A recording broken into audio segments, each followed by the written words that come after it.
Hi, good morning. இன்றைக்கி நான் வெங்காய பக்கோடா செய்ய போகிறேன். வாங்க எப்படி செய்கிறதுன்னு பார்க்கலாம். ஹலோ ஃப்ரெண்ட்ஸ், இது ஏஏஜி கிரியேஷன்ஸ். நான் உங்கள் ஜெரி. எல்லோரும் லைக் பண்ணுங்கள், ஷேர் பண்ணுங்கள், மறக்காமல் சப்ஸ்கிரைப் பண்ணுங்கள். வெங்காய பக்கோடா செய்கிறதுக்கு ஒரு பெரிய வெங்காயம் எடுத்து வச்சுருக்கேன். இது வந்து சின்ன சின்னதாக கட் பண்ணிவிட்டு தனித்தனியாக பிரித்து எடுத்துக்கோங்க. பச்சை மிளகாய் வந்து 2 மிளகாய் கிரி வச்சுருக்கேன். இது கருவேப்பிலை, 1/2 கப் கடலை மாவு, இதே கப்பில் 1/4 கப் வந்து அரிசி மாவு எடுத்துக்கோங்க. பெருங்காயப்பொடி, எண்ணெய் எடுத்து வச்சுருக்கேன். இதோட கொஞ்சம் 1 டீஸ்பூன் அளவுக்கு மிளகாய் பொடி, கொஞ்சம் தேவையான அளவுக்கு உப்பு, 1 டீஸ்பூன் அளவுக்கு சோம்பு. இதெல்லாம் தான் தேவையான திங்ஸு. ஓகே, இதெல்லாம் போட்டு கலந்துடலாம். ஃபஸ்ட்டு வெங்காயத்தை கட் பண்ணி வச்சுக்குவோம். ஓகே, பாருங்கள், வெங்காயத்தை வெட்டி இந்த மாதிரி தனித்தனியாக எடுத்து வச்சுக்கோங்க. இப்போ இதில் ஃபஸ்ட்டு இந்த பவுடர் இல்லாமல் மசாலாவை மட்டும் ஃபஸ்ட்டு சேர்த்துக்கலாம். சோம்பு, பச்சை மிளகாய், கருவேப்பிலை, 1 ஸ்பூன் எண்ணெய், கொஞ்சம் மிளகாத்தூள் 1 ஸ்பூனு, பெருங்காயப்பொடி கொஞ்சம், இதெல்லாம் மட்டும் போட்டு வச்சுருக்கேன். இதெல்லாம் அப்படியே எண்ணெயிலே கிளறி வச்சுருங்க. தண்ணி இப்போ ஊற்ற வேணாம். தண்ணி ஊற்றினா ஒரு மாதிரி சொதன்னு போயிடும். அதனால் பொரிக்கிறப்ப மட்டும் லேசாக தண்ணி தெளிச்சுக்கிட்டால் போதும். இப்போ வந்து இதை ஃபஸ்ட்டு பரட்டி வச்சிடலாம். தண்ணியே ஊற்ற வேணாம்.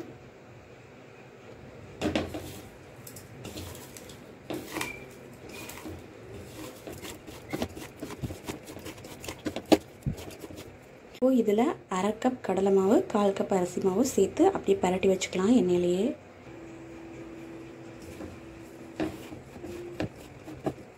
இது கொஞ்ச நேரம் நல்லா இப்படியே ஊறட்டும். அப்படியே விட்டுருங்க.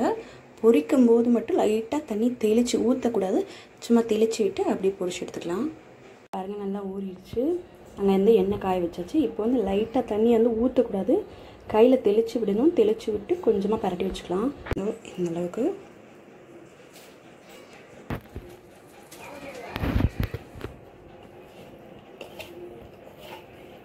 இப்படி இருந்தால் போதும்.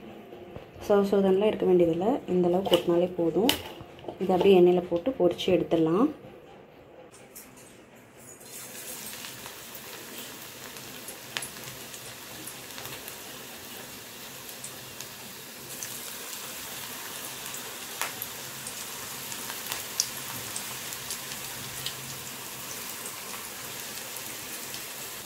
பக்கத்தில் எப்பவுமே இந்த மாதிரி பொரிக்கிறப்பெல்லாம் கொஞ்சம் தண்ணி வச்சுக்கோங்க. தண்ணியும் துணி வச்சுக்கோங்க. அப்போ வாஷ் பண்ணி எடுத்துக்கலாம் ஈஸியாக.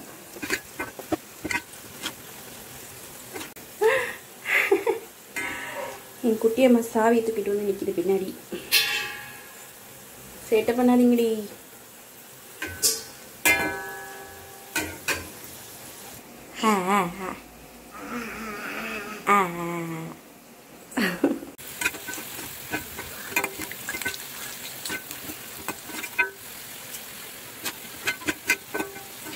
பாருங்க, நல்லா 2 சைடும் பரட்டி விட்டு இந்த மாதிரி வரப்போ பொரிச்சு நல்லா பொரிஞ்சிருச்சு. இந்த மாதிரி வரப்போ எடுத்துக்கோங்க. நல்லா கலர் சேஞ்ச் அனுப்புகிறோம்.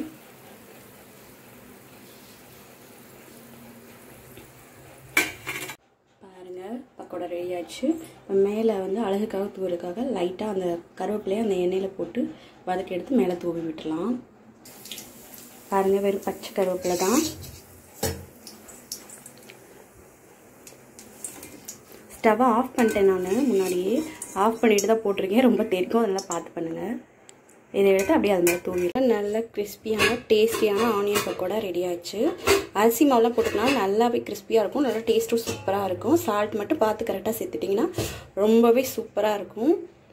ஓகே, எல்லோரும் செஞ்சு சாப்பிட்டு பாருங்கள். சாப்பிட்டு பார்த்துட்டு எப்படி இருக்குன்னு சொல்லுங்கள். ஓகே, பாய்.